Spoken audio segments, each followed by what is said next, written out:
Okay, so I'm starting off today's vlog after all my classes are done, just because I don't really pick up the camera throughout the day, because I just want to try something new and try to start the vlog off after done with classes. So it's currently 5 o'clock, which is pretty late to start the vlog. So I'm gonna film a Q&A today because I asked you guys last week to ask me some questions about friends, and I'm gonna answer that today. So let's get to it.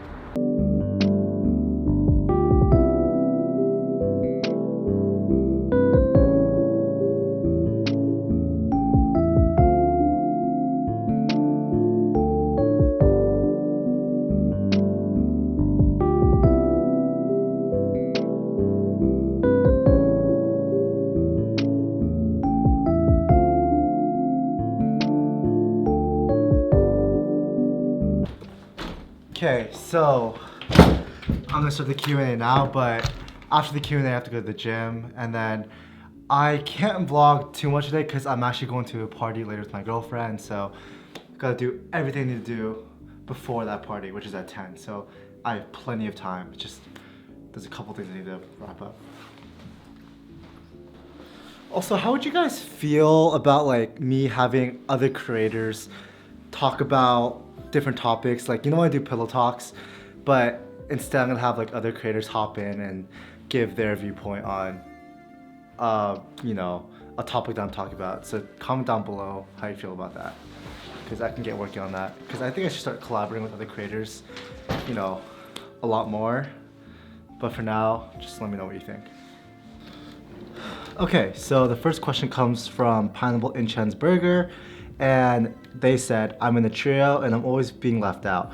I tell them how I feel and they tell me they're not leaving me out. I'm constantly being treated like crap, but I don't want to leave them because I wouldn't have any more friends at school. What should I do? That is actually a situation I've actually dealt with before too in high school.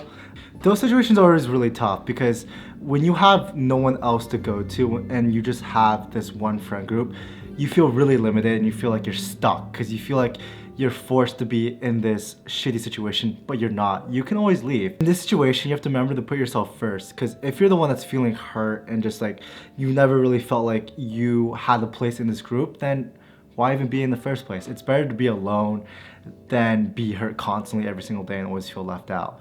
Because when you're alone, at least you'll have options of other people to go to, but when you're stuck in this one group, you're kind of just stuck where you are. So my advice is to just get out there, explore, and don't feel like you're stuck in this group because you're not. You can always leave. Okay, so the next question comes from questionable4249. They asked, I'm sort of an introvert. How do you manage making new friends, especially as an incoming freshman in the college? My advice is to keep your dorm room door open during the first week, because usually people will kind of like knock on each other's doors or just like peek their head and say, oh, hello, and introduce themselves. So that's the best thing you can do, just like keep your door open for like the first couple of days. Obviously, if you're not home, close your door. But you know, if you're there, just keep your door open and just like, you know, invite people in. But the best thing to do during the first week is just go to as many events as possible, because your college will definitely be holding like first week events for like freshmen. Go to every single one of those. Talk to anyone you can, even the people that you probably think you would never talk to them, and just put yourself out there. But I think the most important thing to do is join as many clubs as possible. Obviously join clubs that interest you, but just join clubs and then you'll meet people. And then also during classes, talk to people next to you. Just put yourself out there.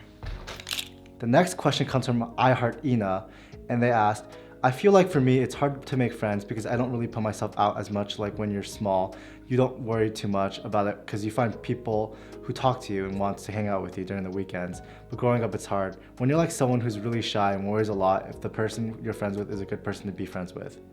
Oh, that wasn't a question, that was just advice. So that was really good advice. I do agree with that.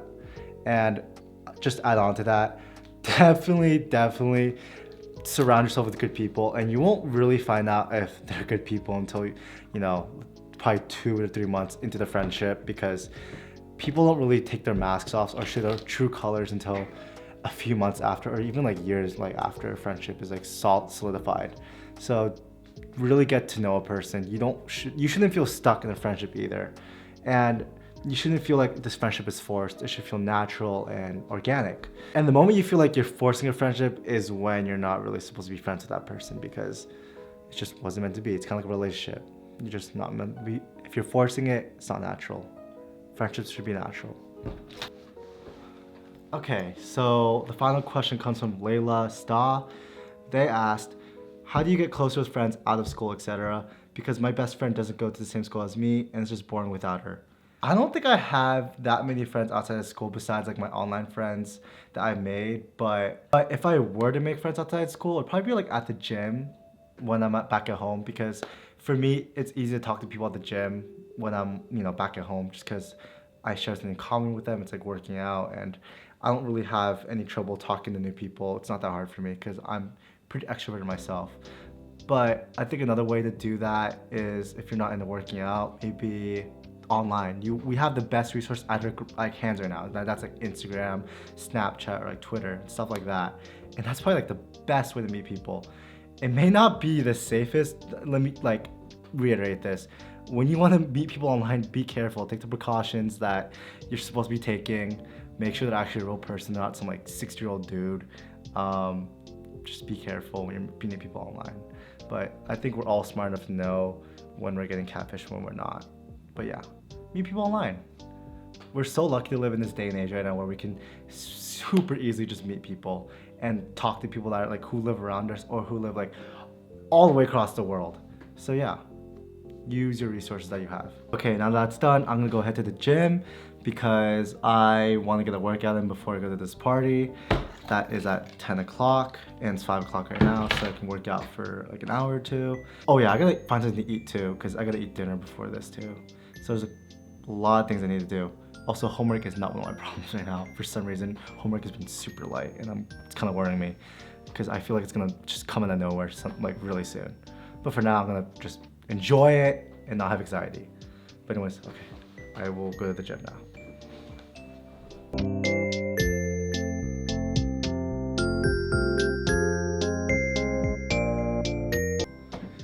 Okay, so I'm back from the gym and also back from the party. We didn't even go because it was really lame. There was literally only 5 people there. 5. It was empty. So I just basically spent $15 on a ticket that I didn't even use. Game On, if you're watching this, Game On is basically a bar in Boston. Give me my money back. I want my $15 back. And my time too, because you wasted my time. Anyways, yeah, that was basically a waste of time. Well, not really a waste of time. I got to hang out with my girlfriend, so pretty happy about that. But I want that $15 back. That was 15. That's like one meal, man. Anyways, I'm gonna end the vlog here. It's late. It's like almost 2 a.m. So I'll see you tomorrow. Goodbye.